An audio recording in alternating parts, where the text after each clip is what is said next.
Testing. Alright, that should be working. Hopefully working well.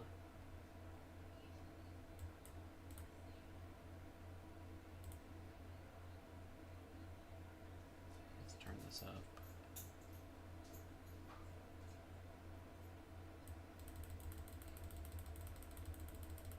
I don't know why I have to, but I have to. Okay. Howdy.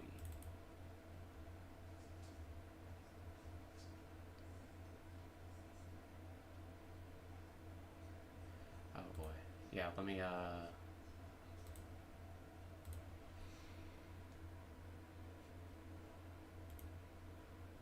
copy link.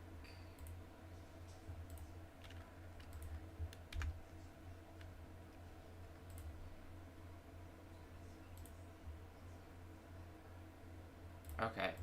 What's up? Ugh, man, my head.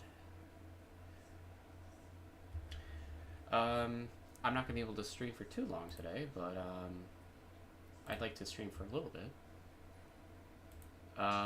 Let's see here.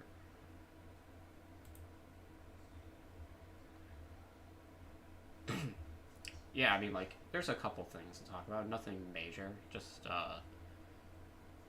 you know, the former president being indicted, among other things. Where is this shit I'm looking for here? Oh, it might be replies.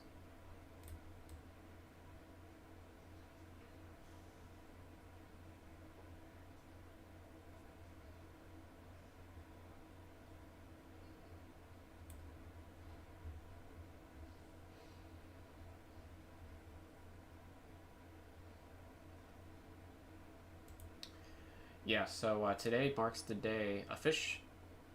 Oh, no. Ugh, wow, I'm stupid. Never mind. Not today, but, you know, in 2 weeks from now. Hold on, let me change this. In 2 weeks, Twitter's gonna be fucked, I think. Elon Musk stated that only verified accounts will be eligible to be in the For You recommendations. This is the only realistic way to address advanced AI bot swarms. Voting in polls will require verification for the same reason. So yeah, I think it's funny that like Elon is making it a requirement to be verified to vote in polls, in light of the fact that he lost in some of those polls that have held like stepping down as CEO. Wow, this is gonna be hot.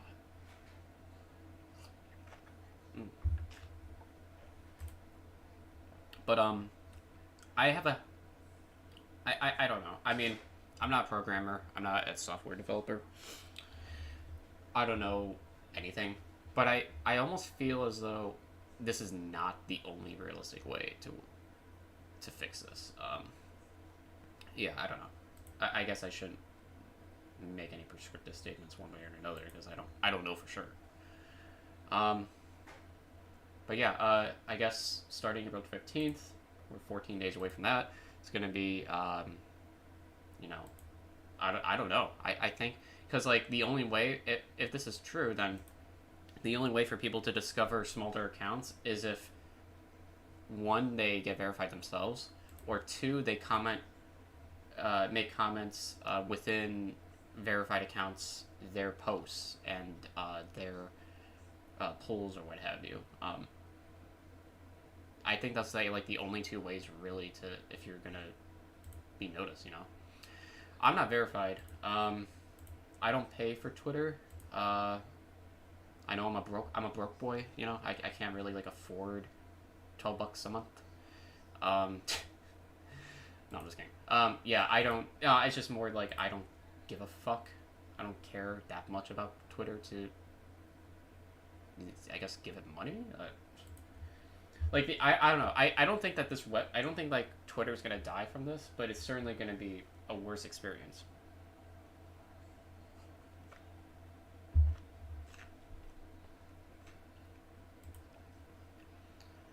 So yeah, I guess we'll look forward to that. in the coming future.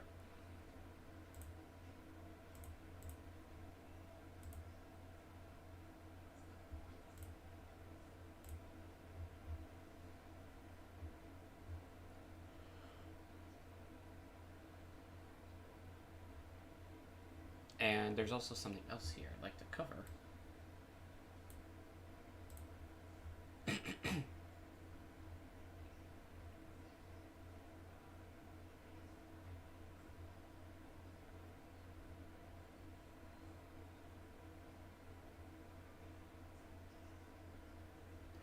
Okay, so I guess let's just get to the main event, shall we?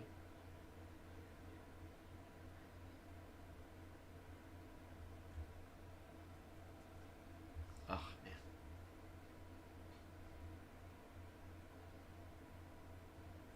Actually, yeah, let's talk about this first. Actually, so there's this Nike ad that was recently. I don't even know if this is a Nike ad. Well, whatever. Let's just say it is. Of this woman who is obviously larger than the average person, I would assume, working out. Yeah, this is Nike. Okay, so yeah, working out. Whatever.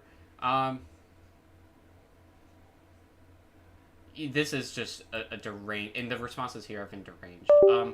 Which isn't surprising because usually conservatives are just evil humans. They don't really like. Most of the time, not every time, but most of the time, from what I've seen, they just enjoy making fun of others because of their sad lives themselves.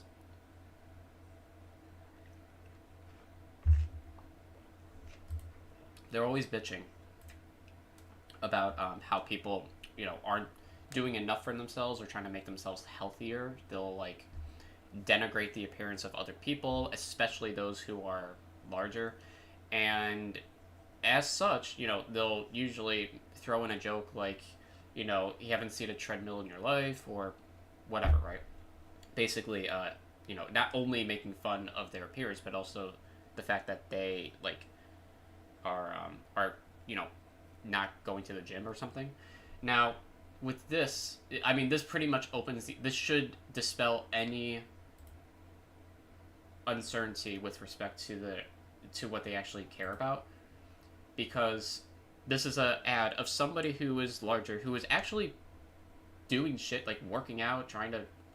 I'm assuming they do this shit off camera too, like trying to better their lives, I guess. This isn't even like the only thing I've seen from conservatives, by the way. And they take that and they make fun of the woman. They make fun of the person, even when they're trying to lose weight. Shocking. I'm afraid to buy Nike products if that's what they're gonna make me look like. This is incredible. Actually incredible. So they are conflating. I've said this earlier in the week, but like, they actually believe that this is like Nike is glorifying, obesity. I guess, or that I guess Nike products are gonna make them turn into, like make them gain 300 pounds or something. Like, dude, this is really bizarre, and again demonstrates the I guess the mental capacity of I'm assuming this is a conservative. If they're not, they're still stupid. Bring free. Oh, okay. So they okay. Yeah, they're conservative. Got it. Okay. Whoever runs the account, at least. Cool. It's a biological female. Wait. It's a biological female trying to be healthier, and ultimately the ad is promoting plus-size women's attire should they want to live a healthier lifestyle. Don't contribute to overweight people being intimidated by the process as hard enough as it is. Boy, was this a roller coaster of a tweet. Huh, okay. Yeah, I don't want to go down this rabbit hole too much. Basically, people are mad that larger, obese people are trying to lose weight. They want them to stay or they wanted them to stay overweight so that way they can continue to make fun of them. That's the only thing I can think of. because they're always screeching and bitching about the fact that these people aren't like, you know, that they have the weight they have. They're not trying to do more to lose that weight. I don't know. That's all I got. Oh, man.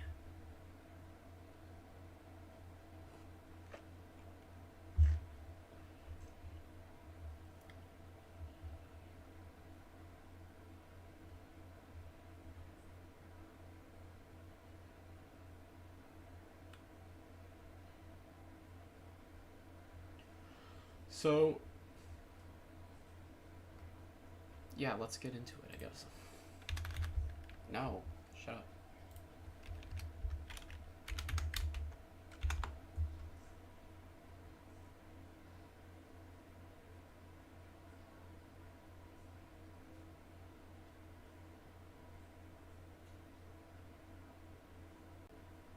Okay, let's do it. So, Trump was indicted, okay? He's the first president in the United States history to be indicted post presidency.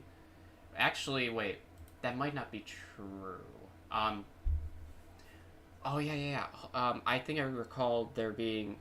I think there was one other president, Ulysses S. Grant, um, I don't know if it was indicted or whatever, but he was arrested, I think, for driving or riding horses too fast within a local area or something. Yeah, I know it's kind of fucked, or bizarre, weird, whatever. Um, Pretty sure that's the case. But anyway, yeah, in modern history, this is the first time a president has been indicted post presidency, I think. So let's take a look at some of the key takeaways from that.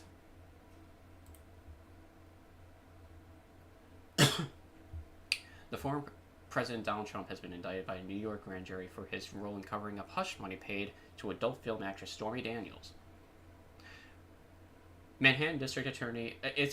By the way, it's really interesting that this is the thing that takes him down, and not the discrimination with like providing housing to African Americans in like the 70s or 60s or whatever, and all like the money laundering or the yeah, like all the other shit. This is what takes him down. Manhattan District Attorney Alvin Bragg's office said it has contacted Trump's attorney to coordinate his surrender for arraignment. Trump is now scheduled to appear in criminal court on Tuesday for the arraignment hearing. A spokesperson. Okay. The grand jury's indictment remained under seal. Okay. The grand jury has been investigating Trump for months. Trump is likely to be charged with a violation of New York Penal Codes 175.10, falsifying business records in the first degree, says Kim Whale, a former U.S. attorney. It's quite serious, even if the charge itself doesn't reach the heights that some people would expect from a former president. Okay, this is fucking ridiculous. I really need a new camera. Trump's former lawyer, Michael Cohen, negotiated a deal with porn star Stormy Daniels, paying her $130,000 in exchange for keeping quiet about an alleged affair with Trump. Cohen transferred that money to Daniels less than 2 weeks before the election, and then after Trump won, remained. Trump reimbursed Cohen, including his own personal checks. Trump has denied having had an affair with Daniels, though he admitted reimbursing Cohen for the money paid to her. The Trump organization said that those reimbursement payments were for legal fees, which is not true. In New York, that's a felony and was done to cover up another crime. In this case, probably the violation of campaign finance laws. As a Class E felony, a conviction of falsifying business records could come into the prison sentence of up to 4 years. Cool. He might be dead in 4 years, honestly. A spokesperson for Bragg included a statement Thursday evening saying that the office had contacted Trump's attorney to coordinate his surrender. Guidance will be provided when the arraignment date is selected. NPR hasn't been able to independently confirm whether Trump is still in Florida. 2 reliable flight trackers have not registered movement on his private plane since the 757 flew. So, in all likelihood, he still is in Florida.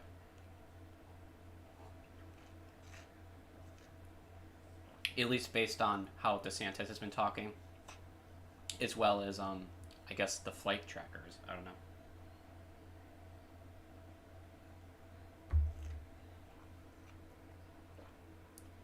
But Florida Governor DeSantis, a Republican, took to Twitter at the news of DA's request for Trump to surrender to say that the state would not help the arrest and extradite the former president.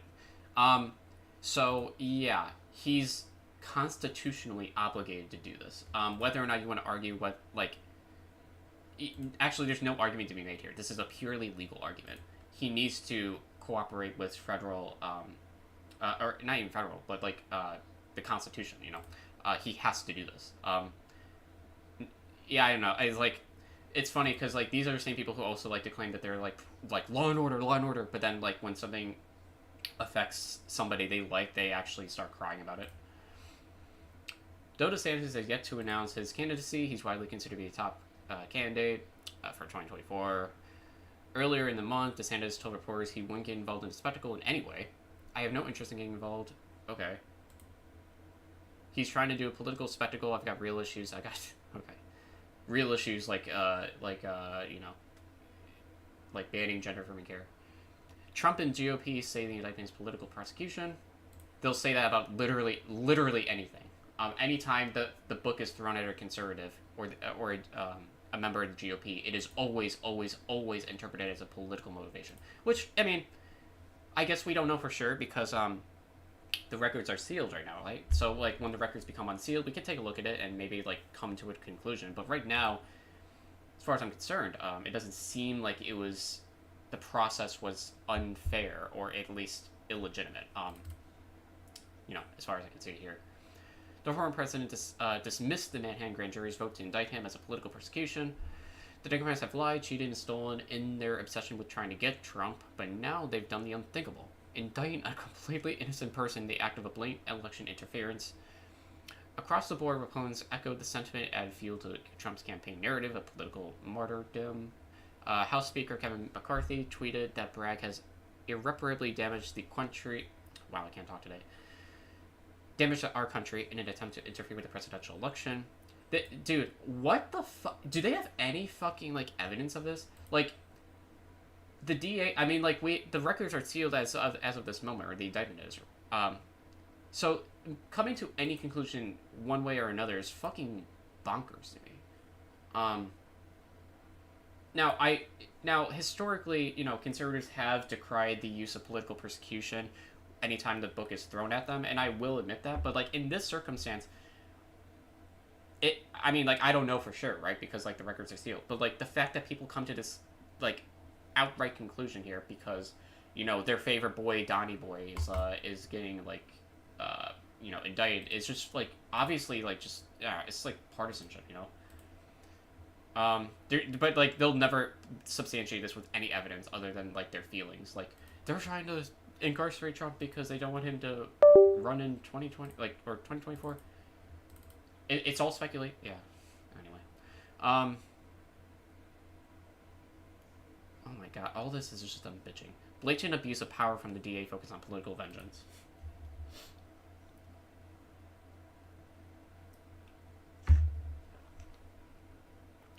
Earlier this month, Jim Jordan. Oh god. Oh no. Jim Jordan. Shit. He called this outrageous. And he, in addition to some other people, sent a letter to Bragg demanding documents, communication, testimony related to his investigation of the former president. Interesting. Democrats and those tied to the probe say it's about accountability. No one is above the law. A nation of laws must hold the rich and powerful accountable. Wait, oh my god, this is... Oh, wait, this coming... I thought it was coming from her. Shit. Wait, this is coming from her. No one is above the law and everyone has the right to trial to prove innocence. Hopefully the former president... it's so funny that, of all people, Nancy Pelosi is saying this. Isn't Adam Schiff, like, one of the better Democrats, or at least, like, one more progressive Democrats? I think that's true. I could be misremembering, though. Cohen, Trump's former lawyer, a key witness to the case, also said the indictment shows that no one is above the law, but took the moment to call for opinion on the matter to be decided in court. I think that's kind of the best approach to take with this, honestly. I like engaging in like the meme, in the memes and all that. That's fun. But at like the really at the end of the day, we should wait and reserve. I think some, you know, uh, opinions with respect to like the process itself and whether or not it was like legitimate or like grounded in reality. Until like the records are released or whatever are unsealed. Odds are, I mean, I don't know for sure, but if I were to guess, I'd probably say that this is probably legitimate and like he should get the book thrown at him, and that should have been the case a long time ago. So anyway,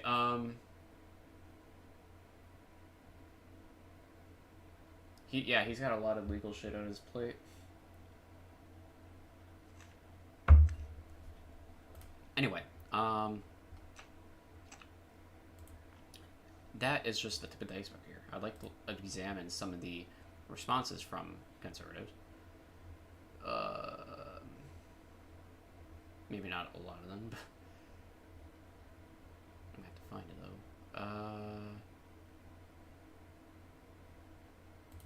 Yeah, so I saw this from his son.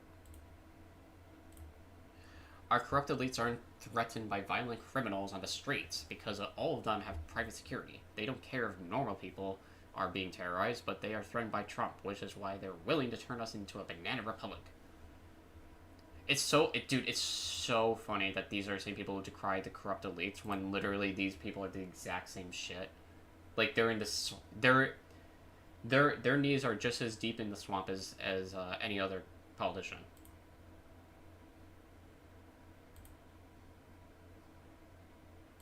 It's remarkable.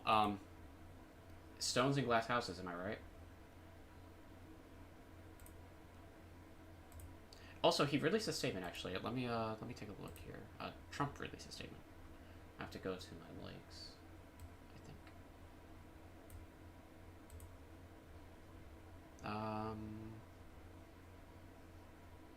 Where is it?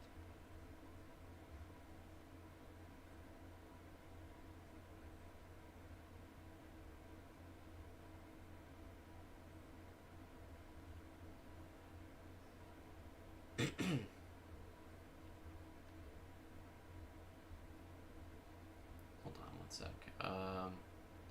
We are going too far back, I think. It's gotta be here somewhere.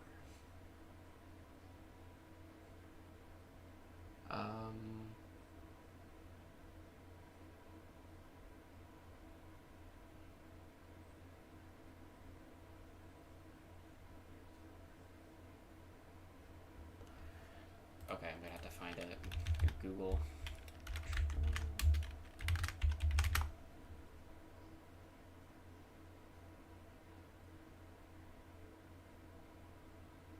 Dude, really? What the fuck? Sorry, Dude, fucking base Biden over here. My guy over here. I have no comment on Trump. Oh my god. I let I let law enforcement do the talking, Jack.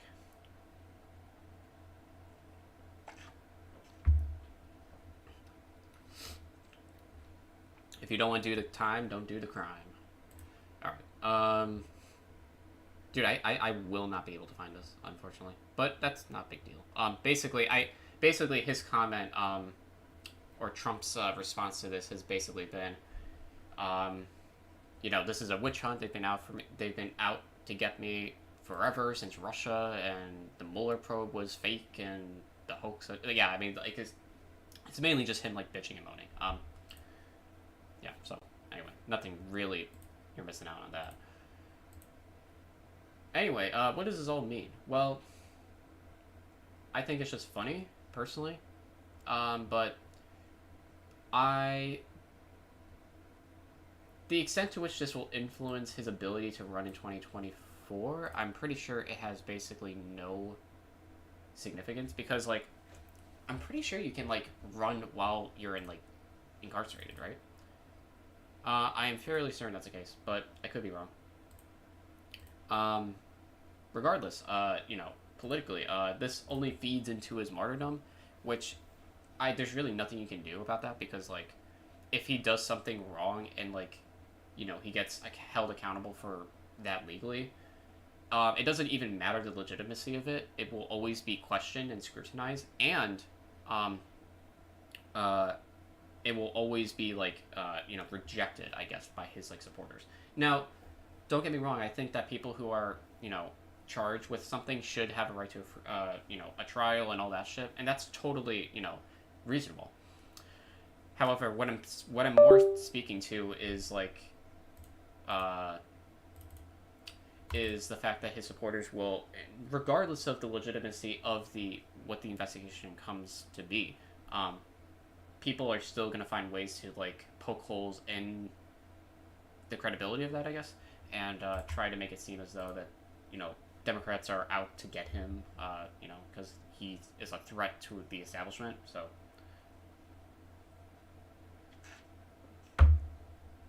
I don't know, man. It's interesting.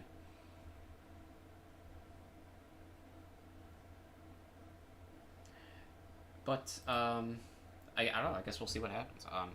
There's nothing really more to talk about, I guess. But yeah, over the next several days, you're gonna probably hear conservatives, if they haven't already, wanting the records to be released as soon as possible.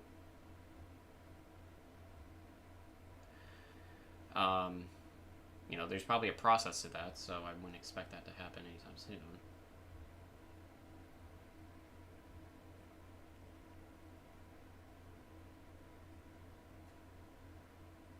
Wait, what the fuck is this?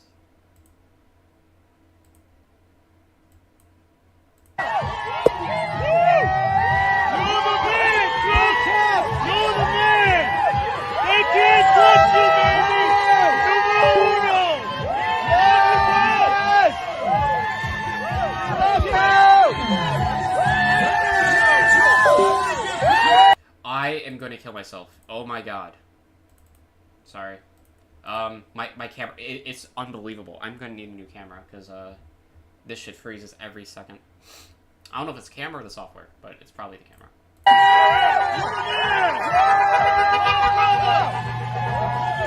Wait, so was this like after the news came out that he was indicted? So if that's the case, he's actually in Florida, right?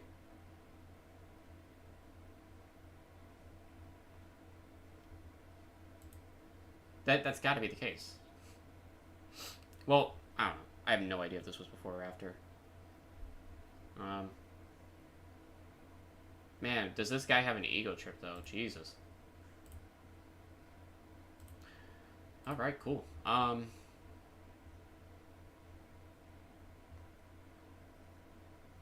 yeah, and they will tie us back to the Jews in some way. Conservatives. We're already kind of seeing that already.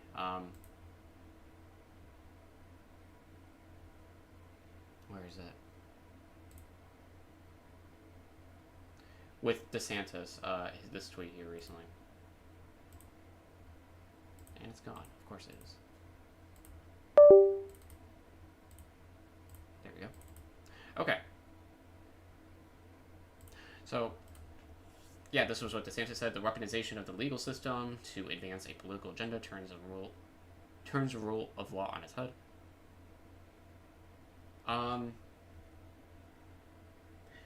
Yeah, we can't come to that conclusion yet.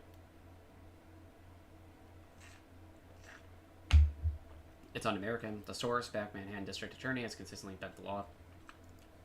So they keep saying this, but from my understanding, Soros had almost no bearing on the outcome. Like he had almost no involvement in the indictment process itself. Because of course I believe that he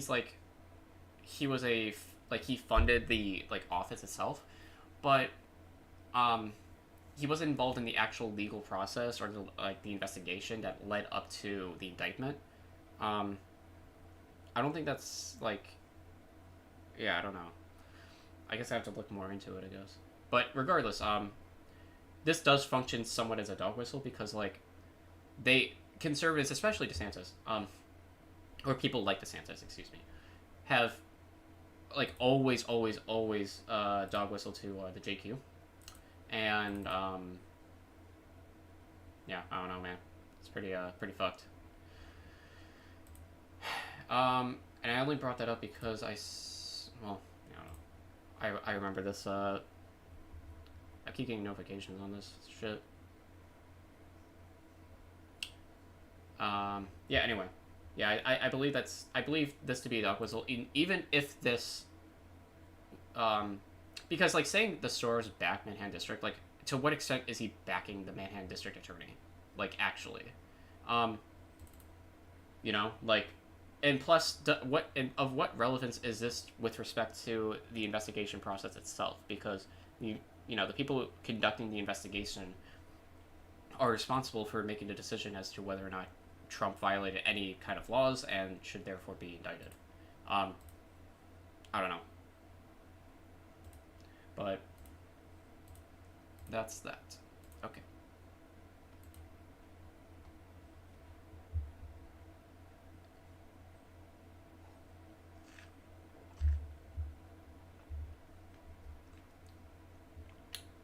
The other thing I would like to talk about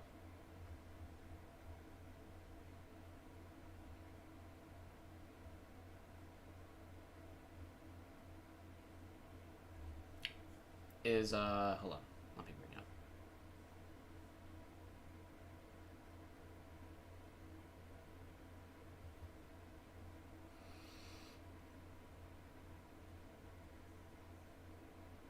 Oh my god, yeah.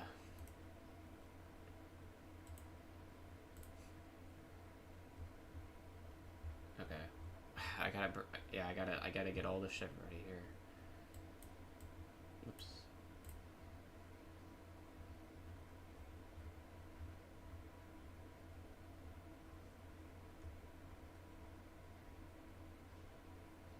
So, recently,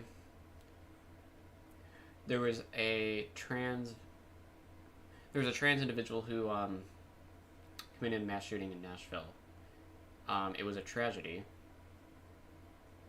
and unfortunately, the backlash from this has contributed further to the discrimination experienced by trans people, and conservatives, especially grifters, are running with it because like this is an attempt for them to basically make it seem as though the identity intrinsically to a trans person is tied to their propensity to commit violent crimes. So, man, it's so obnoxious. We'll take a look at that in just a second here. I'm still pulling some of this up.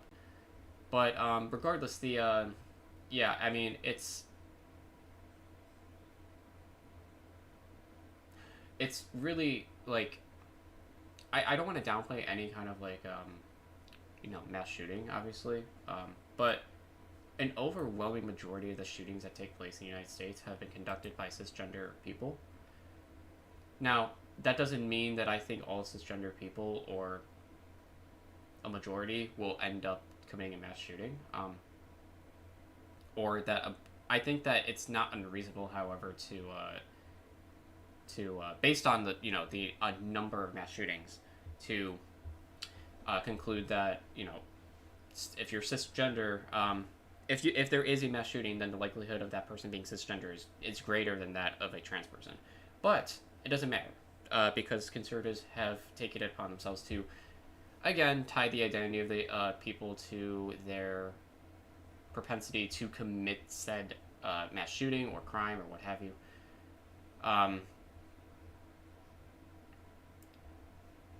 They're very scared, I guess, of trans people. They've been scared of them for a long time though, so like whatever. But basically, they're also taking it upon, and again, this happens all the fucking time after a mass shooting. Conservatives will, blame mental health or something similar to kind of move away the conversation or reframe it away from like what am I trying to say? Like common sense gun laws and move it towards like mental health shit. So like not blaming the guns, but blaming like the people involved. There's one more link I would like to pull up here. It's one from Benny Boy.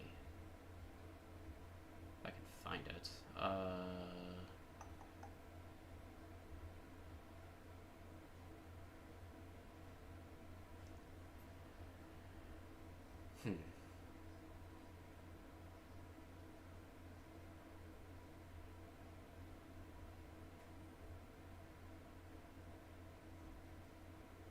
Where is it?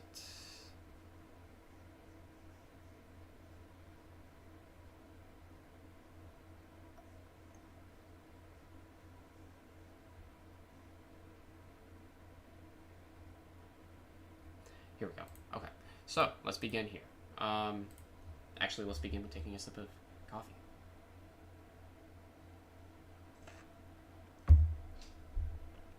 Okay.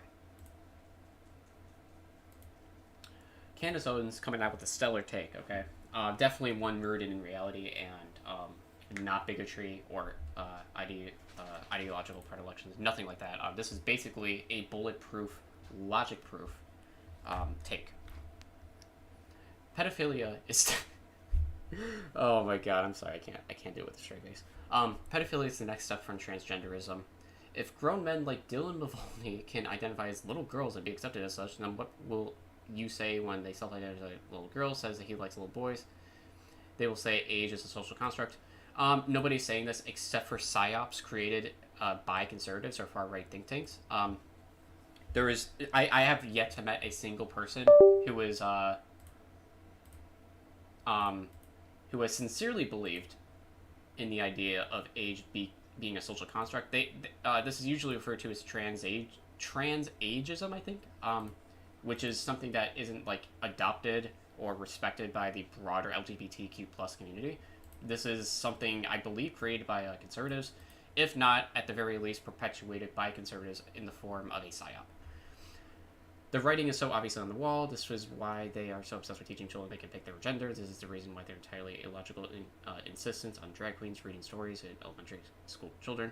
It's not normal for a grown adult man who is dressing up as a woman and living out sexual fetishes to demand access to children while he doesn't. Sexual fetishes. What does this mean? What does that actually mean exactly in this context? Well, if I were to guess, I'd assume that she's referring to the fact that if you are dressing in a way that is not typical of your actual gender. So if you were born a man but you're dressing as a woman, or if you're dressing more feminine or whatever, they see that as degenerate. And I guess in a way they believe the existence of trans women is inherently sexual. They do the same shit with gay people. They think that their existence is sexual. And I've said this in the past, and I believe I've substantiated it pretty sufficiently. But I think that this is something that they do with like a lot of different people, but it seems more concentrated with the LGBTQ plus community, because when they think of that community specifically, they're thinking about what defines that community, and by definition, that community is defined by gender identity or sexual orientation. So in that respect, they believe that their being, right, their existence is a sexual one, which isn't the case. So, and also this first sentence is very telling, and I don't know, like what do I say? What do I say to this?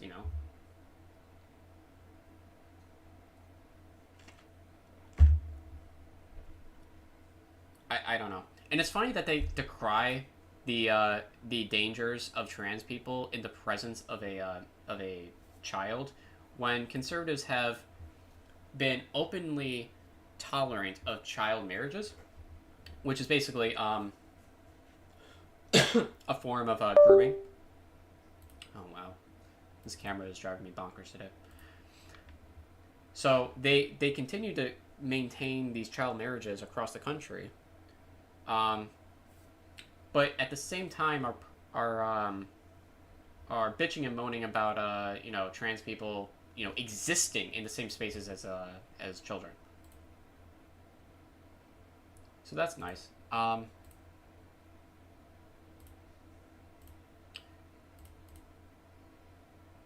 And if we move forward here with the crazy bingo card, conservatives are also concerned about about, I guess, trans people owning guns also. This person says another trans lunatic. By the way, trans lunatic is when a trans person holds gun, I guess. Why are these mentally ill people not locked up in a psychiatric facility?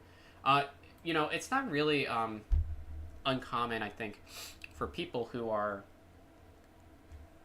like who want to like genocide a group of people to like make it seem as though that group of people are like out to kill the like, I guess, everybody. I actually don't know what the real concern here is. I think it's more so that they're just disgusted by trans people and want an excuse to take away any form of self-defense they could otherwise exercise against like far-right militia groups. Disarming those people is not uncommon, I think. I think that happened also in Nazi Germany with disarming or not allowing Jewish people to carry firearms. I think. I could be wrong about that, but I would not be surprised if that were the case. Now, keep in mind that the overwhelming majority of mass shootings have been committed by cisgender people. 3 have been committed by trans people. Now, any mass shooting is a tragedy. However, in terms of like trying to make a mountain out of a molehill, conservatives will do that with trans people, with respect to violence, and the data does not back that up whatsoever. In fact, I don't believe it is your identity that's relevant to whether or not you're more likely to commit a mass shooting or not. I don't think that's even relevant in the equation here. There's some people further, I guess, or there are some people on the left that I've seen who have made it seem as though, if you are trans, being trans is a causal factor to whether or not you will commit a mass shooting, which I don't believe that. I don't think that whether you're cis or trans, that has any bearing on whether you're going to commit a mass shooting or not. It is the case, however, though, that more people are cisgender, and the people who commit mass shootings are a majority of majority cisgender, overwhelmingly so. And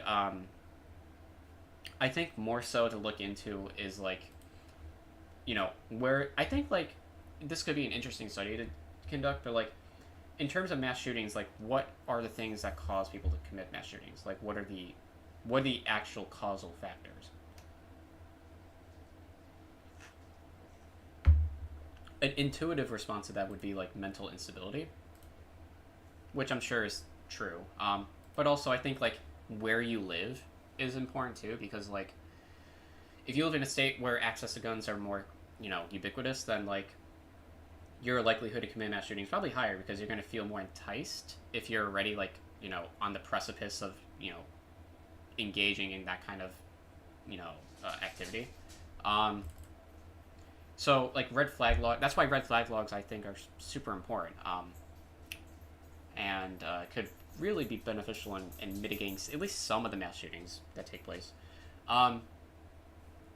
We could also, obviously, I think age might be a really big factor here. From what I remember from when I graduated with criminology a couple years ago, but from what I remember, I think that like age is the most defining characteristic with respect to one's propensity to commit a crime. Pretty sure that's the case, and I think that could also be the case for mass shootings. I think how old you are is a really big component to that, and there might be a lot of reasons why that's the case. Like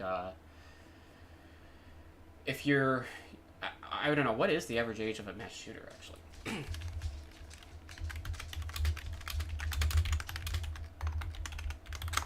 Just curious. Typical mass shooters are in their 20s and 30s, apparently, from what this is saying. We are criminologists who build a database of 191 mass shooters using public data. Shooters are records go back to 1996. Our research shows that mass shootings defined here are as events in which 4 or more people are killed in public place have become more frequent and deadly over time. Prior to January 2023, California mass shootings were also getting younger overall.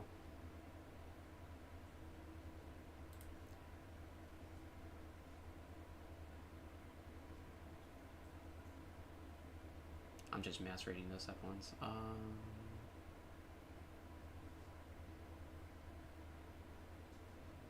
Yeah, so that makes sense. Most of the time they're younger because they're usually attending the school that they're shooting up, but it's not just schools that get shut up.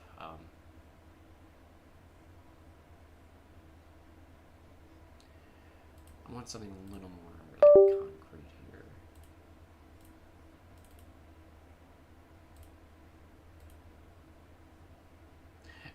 We're going down a little bit of a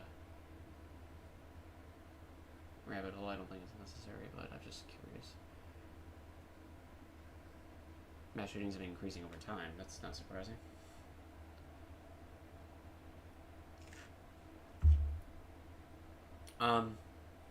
That's actually surprising. I thought, like, in the middle of the 1990s, you'd see a little dip there, which I guess there kind of is. This is more of a trend line. 95% of perpetrators were male. When was this updated? Oh, 2020. Boy, have there been quite a lot more mass shootings since then. Okay. But 95% were male. That's... Wow. That's like... That is overwhelming. That is... I mean, like, that's so overwhelming that that is as frequent as those who... That's, like, similar to rape statistics, you know? Like, how over 90% of rapes are committed by men. I think it's because part of it might be because it's such a violent crime that, like, because, you know, most women don't commit as violent of crimes as men do. I guess that makes sense. The majority of mass shootings took place at workplace or schools. That makes sense too. Average age, this is what I was looking for, is 33. Okay, yeah, that makes sense. Yeah, basically, 33, or we'll just call it 30 years old, 30-year-old male. This is a little surprising. I thought it'd be a little higher. 54% were white. Regardless, why did I get up on this? Oh yeah, because of this thing. Okay. Yeah. So anyway, I don't think identity is tied intrinsically to your propensity to commit crime. I think that's not as much of a salient factor. I think it's more so where you live. I think that's really important. I think your age is really important, and I think your sex is obviously really important too. And but like what causes the mass shootings? Well, obviously mental instability, but also if I were to guess, probably like you know, I think ideology plays a role. Maybe not as much as some people would imagine, but I think your like ideological predilections play a role too, if I were to guess.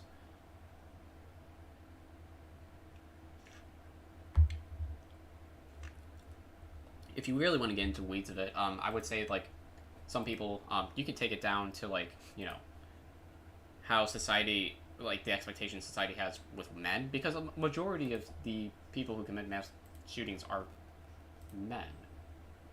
So the fact that that's the case, why are men specifically so likely to commit a mass shooting? Part of it has to be like the role men are expected to play within society. I think that's probably, it has to be part of it, right? Because, you know, men are expected to do or be this kind of man, and if they don't fulfill that kind of societal expectation, they may feel emasculated, and that can manifest, like dealing with that can manifest in a lot of different ways, but some of them could be violent, like committing mass shooting. So I think that's worth taking into consideration too. But regardless, people who say their identity is tied to their likelihood to commit a mass shooting, I don't believe that. I just think that this graph is more useful in terms of like debunking the fact that trans people are uniquely violent. Yeah.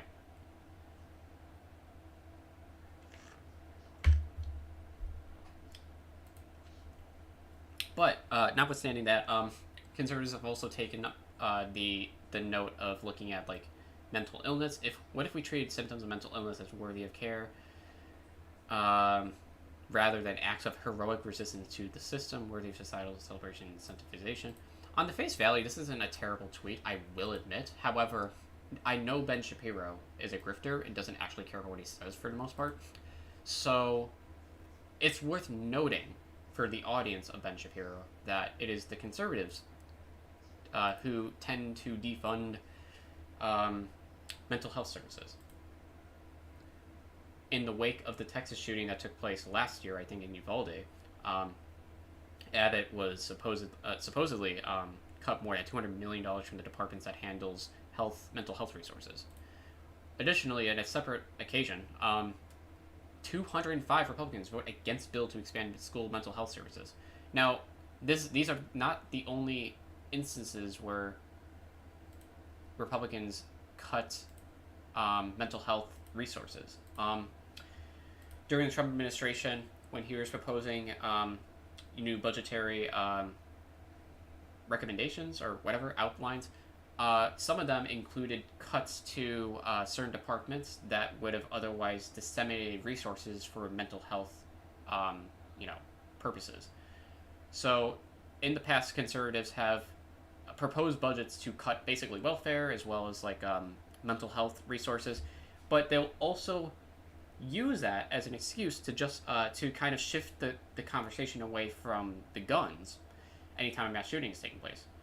I mean, if you think about it politically, that makes sense because like when there's a mass shooting every fucking other day, it becomes more and more abundantly clear that it's because of the access to guns that people are, there's as many mass shootings as there are, right?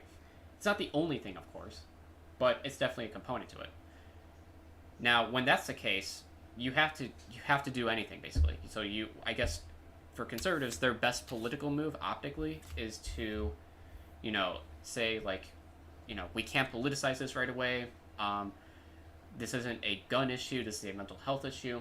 These are things in which they can employ, or rhetorical techniques, I guess, to shift away from the conversation being about guns and about something else. Sometimes, if it's committed by like an illegal alien or undocumented immigrant, they'll use that as an excuse. Like they shouldn't have been here in the first place. They did the same thing with abortion. In Ohio, there was that 10-year-old girl who got raped and was forced to go across state lines to get an abortion. And the perpetrator of that rape was somebody who was an undocumented immigrant, and they shifted the conversation away from abortion access to immigration. So they'll shift anything to get back to talking points or dialogue trees that they're comfortable with and that also obfuscate from the broader issue at hand.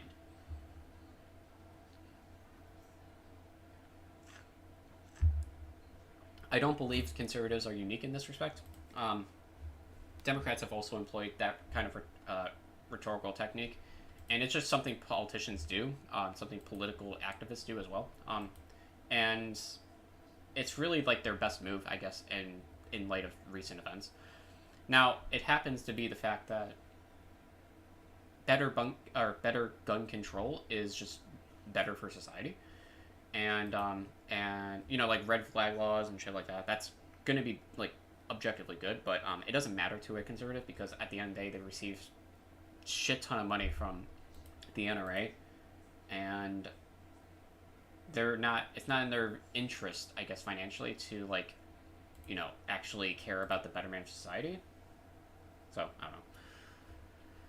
Anyway, we talked about that. And that. So now let's get to one of the more interesting things. This is a little bit askewed from the conversation about guns, but nonetheless, this took place recently and after the mass shooting. Let's just watch it. Think about this for a second. Hey, you want to know how I know that a lot of these people, you might need to hit the YouTube dump button. You want to know how I know that these people are mentally ill? That they live in a world of entire fabrications.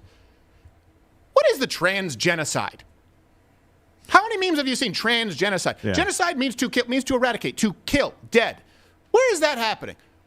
So it's funny because like he doesn't understand. So there's other ways to commit or conduct genocide that isn't blatantly like, gassing somebody or shooting them in the back of the head. In spite of the fact that I think conservatives are totally okay with that too. So much so that a GOP politician.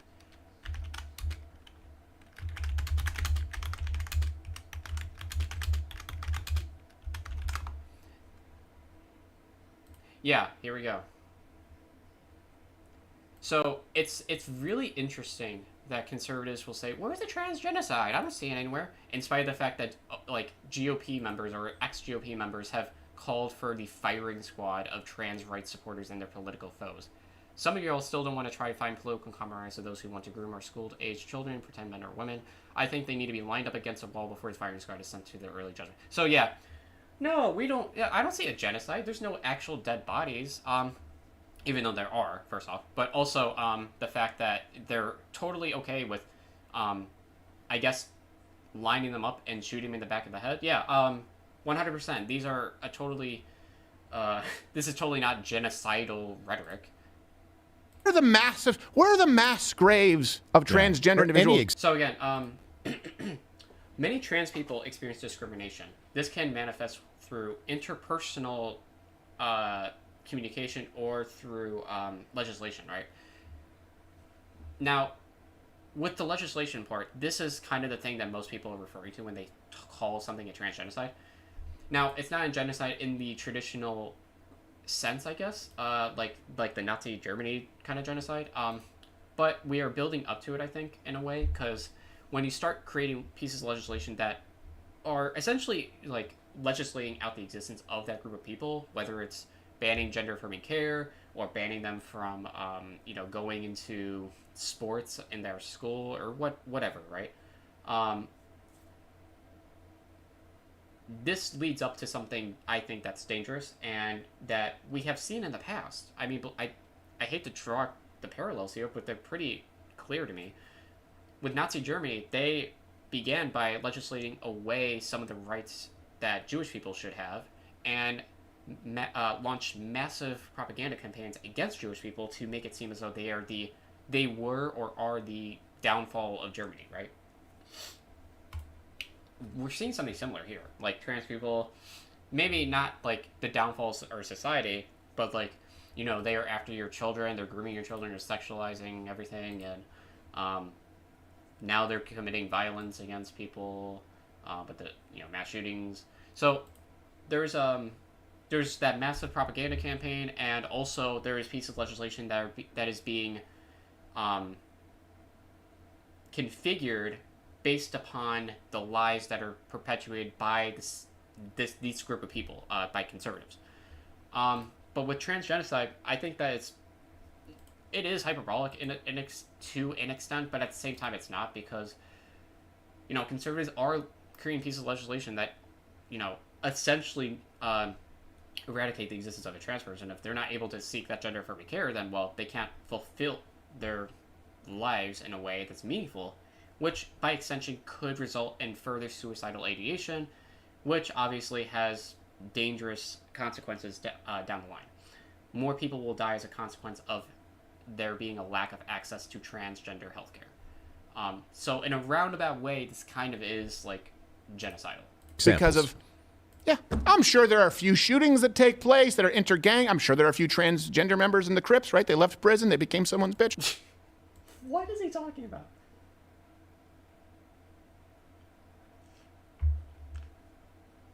I'm sure there's a few shootings, a couple of them, you know, who cares though? Yeah, I know. It's also, it's like, there's literally a Club Q shooting that targeted people based upon their gender identity. Or sexual orientation, too. So that's nice. Oh, man, hold on. I'll be right back. I gotta get some water.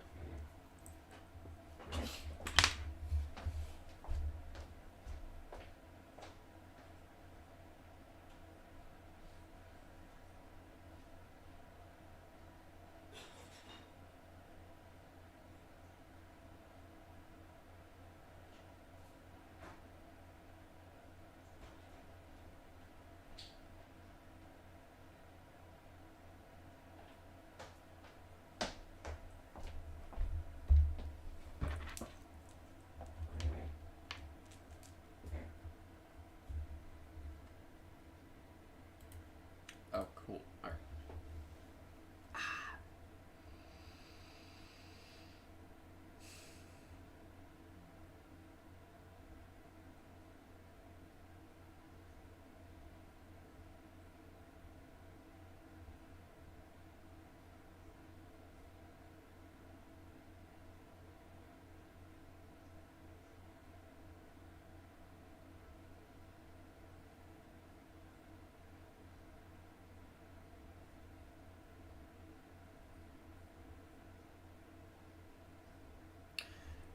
Ah, man. Yeah, I feel like conservatives think about trans people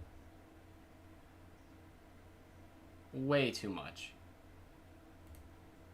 Um,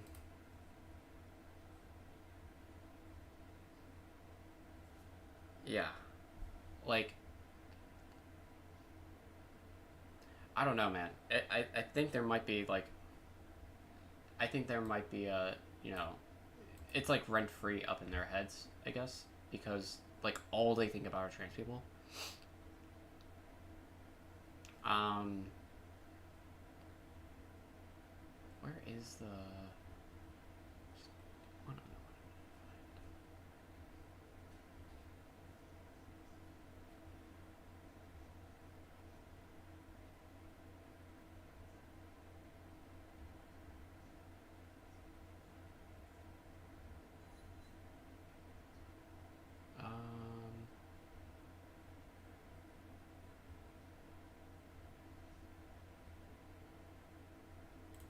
Dude, yeah, I mean, like all they think about is trans people. Ben Shapiro over here. Like this is like, in 6 words, if you're a writer about this photo. And like, man, dude, like it's, I don't even know what to say. It's all they think about are trans people. Yeah, I don't know. I don't know if Steven Crowder is actively looking these videos up. You know, like typing in 13-year-old boy doing stripper dance. I don't know. Maybe he is. This is more of a self-report, I think. So yeah, I mean, like all they think about, dude. Shit, it's funny because like and then they'll turn around. Some of them will, and say like, you know, they brought this on themselves. Trans people. It's like, you know, like, why is there so much fuss about trans people? They brought this on themselves.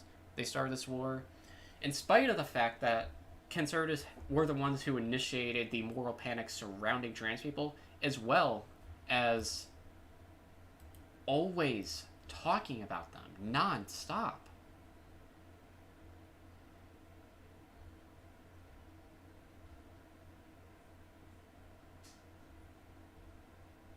I, I don't know.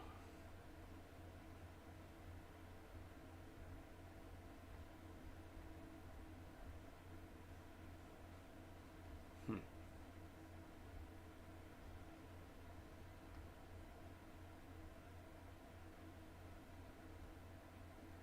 Yeah, well, whatever. Okay. Well, I kind of covered everything I wanted to cover, I think. I'm sure there's still some shit.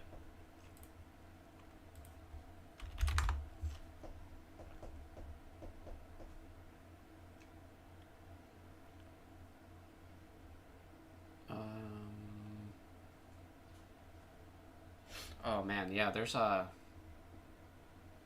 been watching. I've been really so recently. I've been very invested in like city planning and urban development and shit like that. Doing research about it, and um, it's pretty interesting. I think um,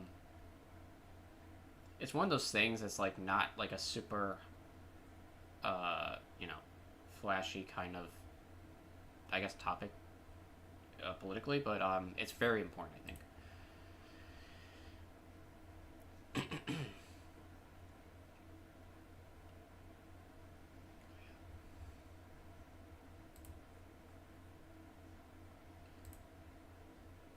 Uh, let's see here.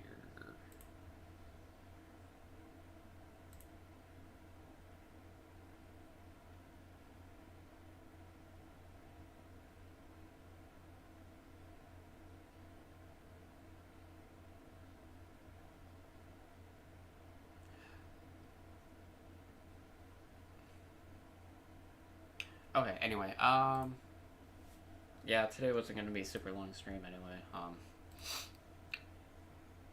I have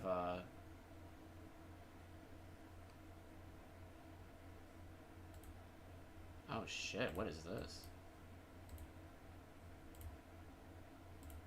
Content alert. Shut up. In fact, it seems rather clear that black Americans are doing better here today than they would be had their ancestors generations ago never been brought to these shores. We can prove this point by simply asking which African country anyone asking for reparations would prefer to live in. The answer, of course, is none of them. Now, you might offer the rebuttal that if slavery never existed, if we're reimagining history without that institution at all, then Africa itself would be in a better shape, better place, and better shape, and maybe indeed black Americans would be better off there. But this seems highly unlikely, and it also ignores the fact that Africans participated in slavery and the slave trade as much as they were victims of it. Not to mention, if we're reimagining the world without African slavery, then we have to also imagine it without all other forms of global slavery, since African slavery was merely one variety, one offshoot of this global institution. Yeah, I know, I agree. I think that slavery is bad. Regardless of whether or not it's the suppression of African Americans or of some other demographic. To me, I think slavery is bad and should never have existed, of course. But we can't go back in time and change that.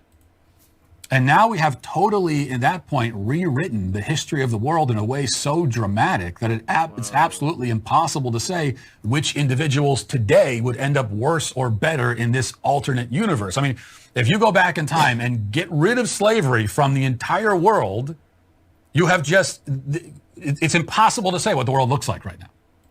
Yeah, that doesn't mean that it would have been worse. Wait, that doesn't mean that it would not have been better to not have done slavery, though. Actually, what we can say is that we'd all end up worse. All of us today would be in a worse spot if slavery never existed at all across the entire globe. All right, so how is this substantiated?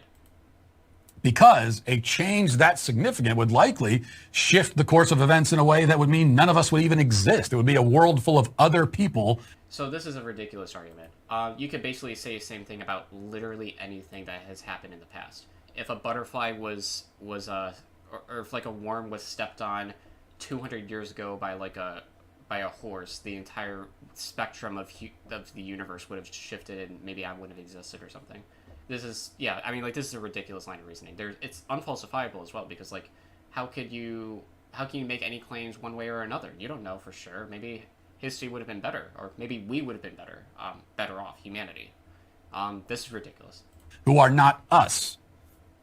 So I know that I benefit today from virtually everything my ancestors did and everything did to them, because if any of that had not happened, there's a very good chance that I never would have come into being. This is unfalsifiable, yet again. This is why this is a stupid argument. And as I see it, I benefit from being if the other option is not being. What? Okay. If you don't exist, there is no emotional feelings that could have been generated from the brain. Therefore, you wouldn't have cared. There would have been an incredible indifference to whether you exist. Like, if you didn't exist, why would you give a shit? You're not existing. This is just like, yeah, this like post hoc, explaining the fucking, what you're gonna feel like, I guess. Yeah. Anyway, dumb arguments, not surprising, from Matt Walsh.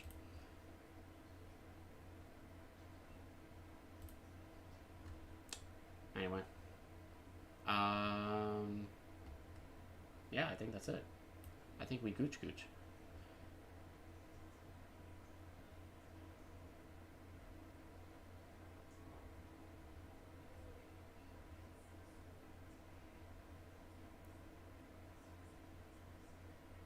Oh yeah, Crowder got hit with another content strike. Not surprising. He continuously just does things that violate TOS on YouTube. Crowder reacts to 13-year-old drag before twerking. Just the title alone is remarkable. Because, like, it really makes you think, like, how did he stumble upon this video? Was it forwarded to him by a colleague or a friend? Did he look it up on his own? Was it suggested to him through the algorithm based upon watch history? Yeah.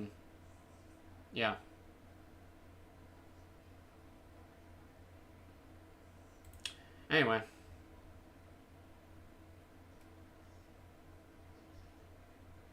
Oh, this is interesting. So, in response to this video, reminding folks that slavery was terrible for economic growth and development, we are absolutely worse off today due to slavery having existed. The origin of economics being labeled as dismal science was for speaking as inconvenience truth to slave-owning powers.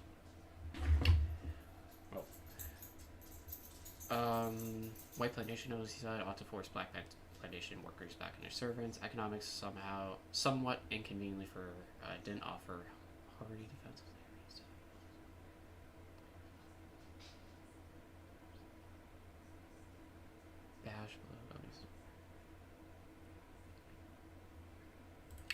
Okay, but the right etymology turns that interpretation on its head. In fact, it aligns economics with morality and adjusts racism rather than featuring against happiness growth.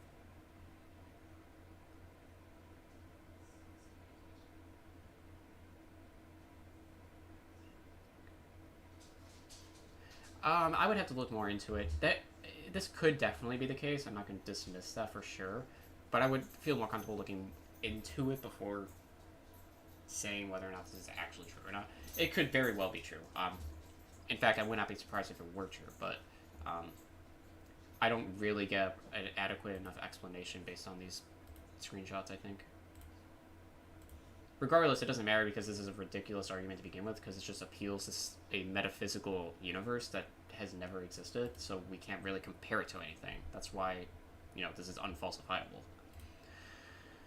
Okay, cool. Well, with that being said, I think I'm going to leave you guys here.